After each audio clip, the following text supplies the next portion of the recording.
আশরারে ছামা বা গানের রহস্য কিতাব থেকে গুরুত্বপূর্ণ কিছু আলোচনা। কাওলি হাদিসে গানের দলিল। কিতাবটি লিখেছেন বাংলার আধ্যাত্মিক জগতের সুফি সাধক মহান মুর্শিদ কেবলা বাবাজান হজরত খাজা কাজী বেনজির হক চিশতি নিজামী। ভিডিও ও এডিট করেছেন কাজী হাসান আহমেদ। চ্যানেল রঙ্গিলা মাঝি বেনজিরিয়া চিশতিয়া দরবার শরীফ ছাউগড়া। ১ তফসিরে আহামদি ৬:১০ পৃষ্ঠায় হজরত আয়েশা রাদিয়াল্লাহু তাআলা আনহা হতে বর্ণিত আছে, তিনি বলেন, আমার নিকট একটি বালেগা বয়ঃপ্রাপ্ত স্ত্রীলোক গানবাদ্য করছিল। হজরত রাসূল পাক সাল্লাল্লাহু তাআলা আলাইহি ওয়াসাল্লাম ঘরে প্রবেশ করলে সে মেয়েলোকটি তদবস্থায় গাইতে ও বাজাতে ছিল। তৎপর হজরত ওমর রাদিয়াল্লাহু তাআলা আনহু ঘরে প্রবেশ করলে সে লুকাইল। ইহা দেখে রাসূল পাক সাল্লাল্লাহু তাআলা আলাইহি ওয়াসাল্লাম হেসে পড়লেন। হজরত ওমর রাদিয়াল্লাহু তাআলা আনহু নিবেদন করলেন, ইয়া রাসূলুল্লাহ সাল্লাল্লাহু তাআলা আলাইহি ওয়াসাল্লাম, আপনার হাসার কারণ কি?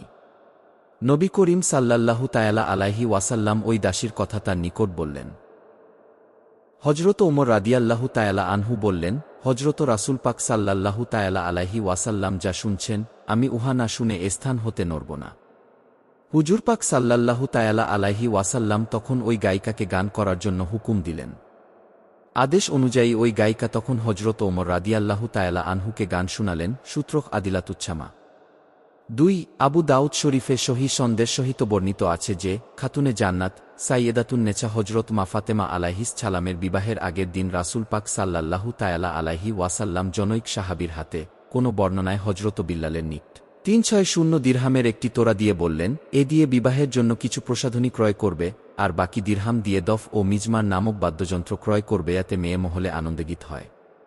৩ তিবরানী কবির এবং নেসাই শরীফের সহিহ সন্দের সহিত হজরত আয়েশা রাদিয়াল্লাহু তাআলা আনহা হতে বর্ণিত আছে যে, রাসূল পাক সাল্লাল্লাহু তাআলা আলাইহি ওয়াসাল্লামের নিকট জনৈক স্ত্রীলোক আগমন করলে হুজুর পাক সাল্লাল্লাহু তাআলা আলাইহি ওয়াসাল্লাম আমাকে জিজ্ঞাসা করলেন, হে আয়েশা, তুমি এ স্ত্রীলোকটিকে চিনো কি?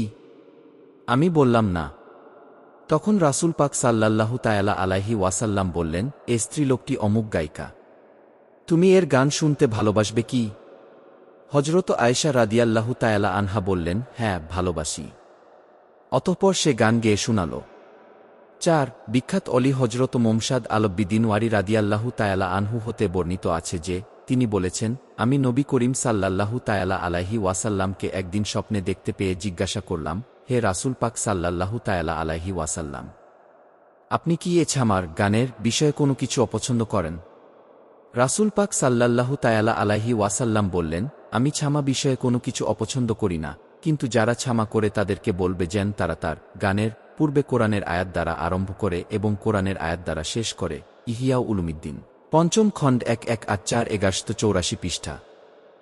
৫ সহিহ বুখারীর ৩য় খণ্ডের ১-২-৪ পৃষ্ঠায় বঙ্গানুবাদ। হজরত আয়েশা রাদিয়াল্লাহু তাআলা আনহা হতে বর্ণিত আছে যে, তিনি বলেন, দুটি বালিকা আমার নিকট বুয়াস যুদ্ধের ঘটনা সম্বলিত গান গাইতেছিল। এমন সময় নবী করিম সাল্লাল্লাহু তাআলা আলাইহি ওয়াসাল্লাম আমার নিকট প্রবেশ করলেন এবং বিছানায় গা এলিয়ে দিয়ে আমার দিক হতে মুখ ফিরিয়ে নিলেন। এমন সময় হজরত আবু বকর রাদিয়াল্লাহু তাআলা আনহু সেখানে আগমন করলেন এবং ধমকিয়ে আয়েশাকে বললেন, আল্লাহর রাসূলের নিকট বসে শয়তানের বাদ্য। তিনি নবী করিম সাল্লাল্লাহু তাআলা আলাইহি ওয়াসাল্লাম তার আবু বকরের দিকে ফিরে বললেন, ওদের ব্যাপারটা ছেড়ে দাও। অতঃপর তিনি নবীজি অন্য কাজে ব্যস্ত হয়ে পড়লে আমি বালিকা দুটিকে চোখ টিপে ইশারা করলে তারা চলে গেল। ৬ বঙ্গানুবাদ মেশকাত শরীফের ১১তম খণ্ডের ১২৭ পৃষ্ঠায় হজরত বুরায়দা রাদিয়াল্লাহু তাআলা আনহু হতে সহিহ সন্দের সহিত বর্ণিত আছে যে, তিনি বলেন, রাসূল পাক সাল্লাল্লাহু তাআলা আলাইহি ওয়াসাল্লাম কোনো এক যুদ্ধে বের হলেন। তিনি যখন ফিরে আসলেন তখন এক হাবশী মেয়ে এসে বলল, ইয়া রাসূলুল্লাহ সাল্লাল্লাহু তাআলা আলাইহি ওয়াসাল্লাম, আমি মানত করেছিলাম যে, আল্লাহ পাক যদি আপনাকে সহি ছালামতে যুদ্ধ হতে ফিরিয়ে আনেন, তবে আমি আপনার সম্মুখে দফ বাজিয়ে গান গাইব। তখন রাসূল পাক সাল্লাল্লাহু তাআলা আলাইহি ওয়াসাল্লাম তাকে বললেন, যদি তুমি এমন মানত করে থাকো, তবে তোমার মানত পুরা করো। অতঃপর ওই স্ত্রীলোকটি দফ বাজিয়ে গান করতে লাগল। তারপর হজরত আবু বকর রাদিয়াল্লাহু তাআলা আনহু আসলেন, তখনও মেয়েলোকটি গান করতেছিল।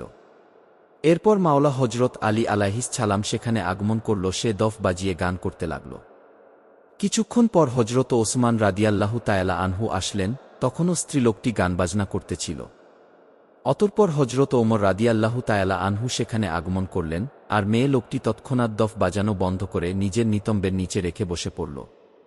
তখন রাসূল পাক সাল্লাল্লাহু তাআলা আলাইহি ওয়াসাল্লাম বললেন, হে ওমর, তোমাকে শয়তানও ভয় পায়। আমি বসা আছি, স্ত্রীলোকটি গান বাজনা করতেছিল। আবু বকর আসার পরও গান করতেছিল। ওসমান আসার পরও গান করতেছিল। হে ওমর, যখন তুমি প্রবেশ করলে তখনই মেয়েটি দফ রেখে দিল। ফাসেক আলী, হুজুর, উপরের হাদিসটি হতে আমার একটি প্রশ্ন হল যে, রাসূল পাক সাল্লাল্লাহু তাআলা আলাইহি ওয়াসাল্লাম দফ বাজিয়ে গান বাজনা করাকে শয়তানি কাজ বলে উল্লেখ করেছেন, আর সেই শয়তানি কাজটি হজরত ওমর রাদিয়াল্লাহু তাআলা আনহু আসার পর বন্ধ হয়ে গেল। এজন্য নবী করিম সাল্লাল্লাহু তাআলা আলাইহি ওয়াসাল্লামও বলে দিলেন, হে ওমর, শয়তানও তোমাকে দেখে ভয় পায়। কাজেই গানবাজনা কি শয়তানি কাজ নয়?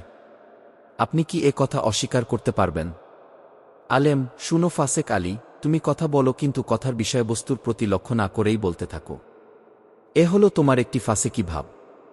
ওই গান বাজনা যদি হারাম হতো, নবী করিম সাল্লাল্লাহু তাআলা আলাইহি ওয়াসাল্লাম কি করে দফ বাজিয়ে গান করার জন্য হুকুম দিলেন? তাও আবার ৩ জন বিশিষ্ট সাহাবীকে নিয়ে গান শুনেছেন।